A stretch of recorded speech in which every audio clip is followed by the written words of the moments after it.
Shalom semuanya, bertemu kembali dengan saya Kersogo di channel ini. Di kesempatan ini saya akan mengajak kita menyaksikan satu cuplikan video dari seorang ustadz.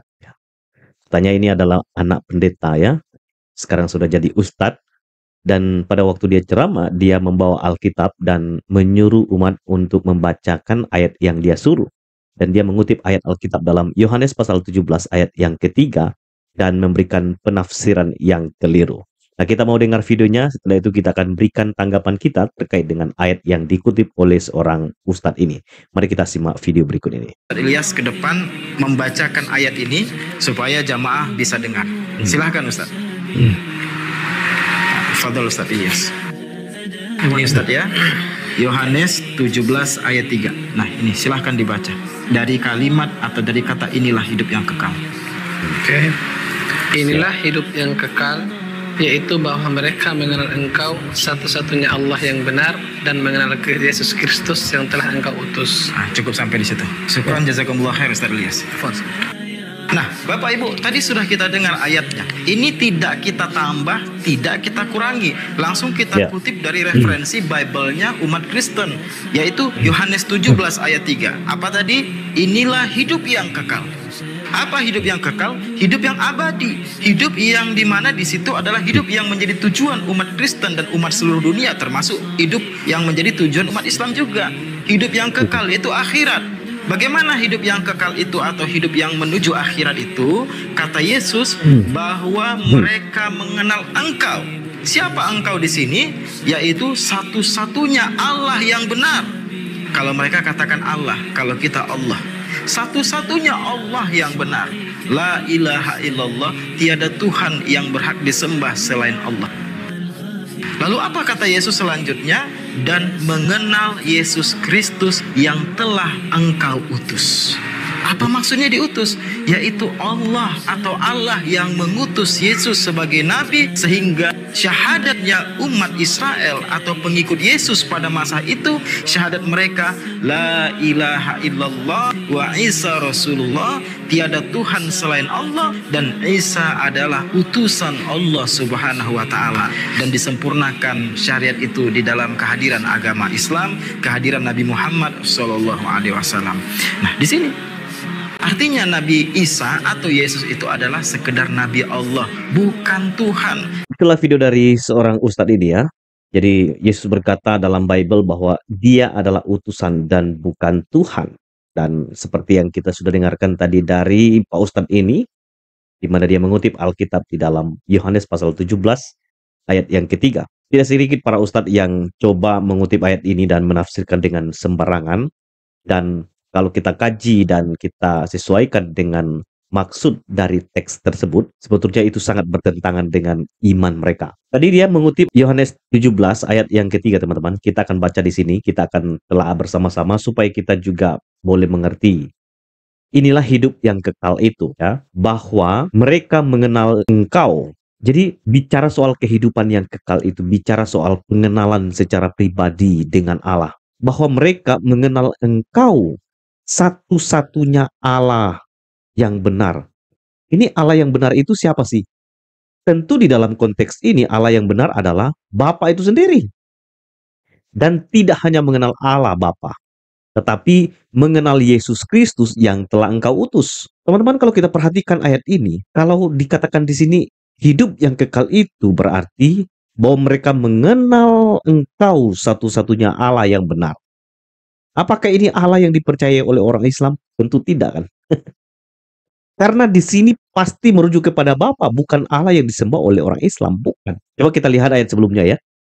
Kalau kita lihat di ayat pertama, demikianlah kata Yesus, lalu ia menengadah ke langit dan berkata, Bapa. Dia mengawali dengan kata Bapa. Jadi Allah yang dimaksudkan di sini adalah Bapa. Apakah orang Islam percaya bahwa Allah itu adalah Bapa? Ya tentu tidak kan. Dan ini hanya orang Kristen yang percaya kepada Bapa. Kita menyebut dia Bapa sebab dia adalah Bapa yang telah mengasihi kita dengan kasih yang kekal. Jadi, Bapa telah tiba saatnya permuliakanlah anakmu, supaya anakmu mempermuliakan engkau. Jadi, permuliakanlah anakmu, supaya anakmu pun mempermuliakan engkau. Jadi, Bapa dengan anak ini sama-sama harus dipermuliakan. Karena kesetaraannya, kalau kita baca di dalam catatan Alkitab lain dalam Yohanes, di mana Yesus menyebut, "Aku dan Bapa adalah satu." Sama seperti engkau telah memberikan kepadanya kuasa. Maksudnya kepadanya siapa? Ini tentu kepada Yesus, kepadanya kuasa atas segala yang hidup. Demikian pula, ia di sini adalah anak, akan memberi hidup yang kekal kepada semua yang telah engkau berikan kepadanya. Jadi, Yesus berkuasa memberi hidup kekal kepada semua orang yang telah percaya kepada Dia, yang Bapa sendiri berikan kepada Yesus. Dan setelah Yesus bicara soal ini, maka Dia lanjutkan begini ya. Inilah hidup yang kekal itu, bahwa mereka mengenal engkau, satu-satunya Allah yang benar, maksudnya mengenal Bapa, dan mengenal Yesus Kristus yang telah engkau utus. Jadi ini sangat jelas. Jadi keselamatan itu tidak hanya mengenal Bapa, tetapi mengenal Yesus Kristus. Nah, orang karena melihat kata utus di sini, nah orang tidak mengerti bagaimana karya penyelamatan Allah, di mana di dalam kekekalan Allah telah merencanakan untuk manusia diselamatkan karena manusia sudah jatuh di dalam dosa. Dan itulah sebabnya manusia perlu juru selamat.